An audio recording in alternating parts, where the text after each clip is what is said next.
বিএনপির ভারপ্রাপ্ত চেয়ারম্যান তারেক রহমান বলেছেন, ঐক্যবদ্ধ আন্দোলনের মাধ্যমে দেশ থেকে ডাকাতরা বিতাড়িত হয়েছে, স্বৈরাচারের পতন ঘটেছে।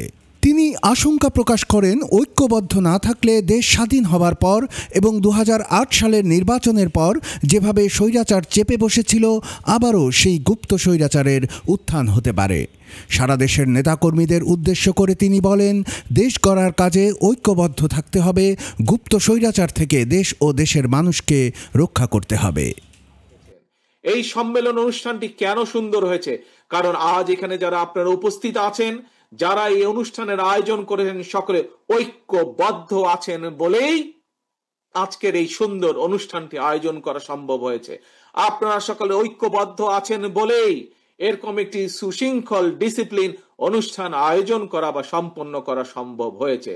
এই কথাটি শুধুমাত্র আমি কুমিল্লা জেলা, দক্ষিণ জেলার জন্য বলছি না, শুধু কুমিল্লা অঞ্চলের মানুষ না, এই কথাটি আমার সারা বাংলাদেশে ছড়িয়ে ছিটিয়ে থাকা বিএনপির প্রত্যেকটি নেতাকর্মীর উদ্দেশ্য করে আমি বলতে চাই, আমরা যদি সকলে আজকে ঐক্যবদ্ধ না হই, আমরা যদি গণতান্ত্রিক শক্তিগুলো সব ঐক্যবদ্ধ না হই, আমরা যদি দেশের জনগণকে আজকে ঐক্যবদ্ধ করতে না পারি, তাহলে দেশ স্বাধীনের পরে যেভাবে স্বৈরাচার চেপে বসেছিল, তাহলে 2008 সালে তথাকথিত নির্বাচন দিয়ে, 1/11 এর পরে তথাকথিত নির্বাচন দিয়ে যেভাবে স্বৈরাচার ফ্যাসিস্ট দেশের কাঁধে চেপে বসেছিল, যদি আমরা জনগণকে বুঝাতে সক্ষম না হই, যদি আমরা ঐক্যবদ্ধ না হই, প্রিয় ভাই বোনেরা, তাহলে বলা যায় না, হয়তো আগামী দিনে গুপ্ত স্বৈরাচারের আবির্ভাব হতে পারে দেশে।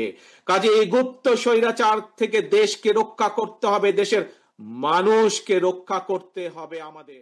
27 সেপ্টেম্বর শনিবার কুমিল্লা টাউন হল মাঠে দক্ষিণ জেলা বিএনপির দ্বিবার্ষিক সম্মেলনে প্রধান অতিথির বক্তব্যে তারেক রহমান এসব কথা বলেন।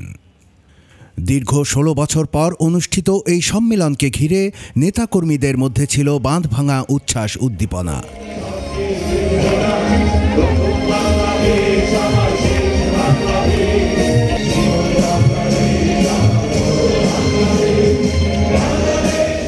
এর আগে 10টি উপজেলা ও 4টি পৌরসভার সম্মেলন সমাপ্ত করে জেলা সম্মেলনের জন্য ব্যাপক প্রস্তুতি গ্রহণ করে কুমিল্লা দক্ষিণ জেলা বিএনপি। সম্মেলন ঘিরে কুমিল্লা নগরীর টাউন হল মাঠসহ প্রধান প্রধান সড়কে তৈরি করা হয় অসংখ্য তোরণ। পছন্দের নেতৃত্ব নির্বাচন করতে সমর্থকদের তৈরি ব্যানার ফেস্টুনে ছেয়ে যায় সড়কের দুই পাশ। জাতীয় পতাকা ও দলীয় পতাকা উত্তোলন শেষে জাতীয় সঙ্গীতের মধ্য দিয়ে শুরু হয় সম্মেলনের কার্যক্রম।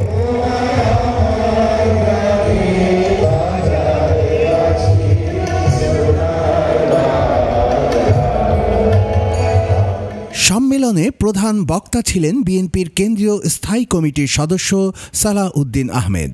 উদ্বোধন করেন বিএনপির ভাইস চেয়ারম্যান বরকতুল্লাহ বুলু। প্রধান বক্তার বক্তব্যে সালাহ উদ্দিন আহমেদ বলেন, ইসলাম কোনো কোটা রাজনীতি নয়, কোনো রাজনৈতিক বাক্স নয়। বাংলাদেশের সংখ্যাগরিষ্ঠ মানুষ ইসলাম ধর্মে বিশ্বাস করলেও অন্য ধর্মের মানুষের সাংবিধানিক অধিকারও এখানে নিশ্চিত করা হয়েছে। যারা রাজনীতি দিয়ে ইসলামকে বিভক্ত করতে চায়, তাদের রাজনৈতিকভাবেই মোকাবেলার জন্য তিনি দলের নেতাকর্মীদের প্রতি আহ্বান জানান। রাজনীতি দিয়ে ইসলামকে বিভক্ত করতে চায় যে শক্তি, সেই শক্তিকে আপনারা রাজনৈতিকভাবে মোকাবেলা করবেন ব্যালটের মাধ্যমে। রাজনৈতিকভাবে মোকাবেলা করবেন ব্যালটের মাধ্যমে, ভোটের মাধ্যমে, আপনাদের বক্তব্যের মাধ্যমে। যারা একটি কিতাব নিয়ে গ্রামে গঞ্জে যাচ্ছে, জান্নাতের টিকিট নাকি তারা বিক্রি করতে চায়, নাউজুবিল্লাহ মিন যালিক। জান্নাতের টিকিট কি কেউ বিক্রি করতে পারে ভাই সাহেব? যারা বিক্রি করছে তারা তো ধর্ম ব্যবসায়ী।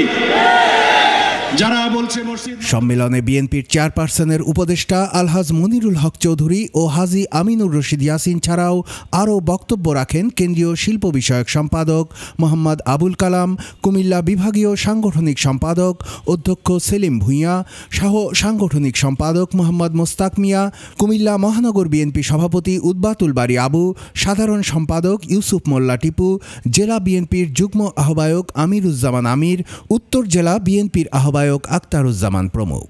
সভা শেষে জাকারিয়া তাহের সুমনকে সভাপতি এবং আশিকুর রহমান মাহমুদ ওয়াসিমকে সাধারণ সম্পাদক করে দক্ষিণ জেলা বিএনপির কমিটি ঘোষণা করা হয়।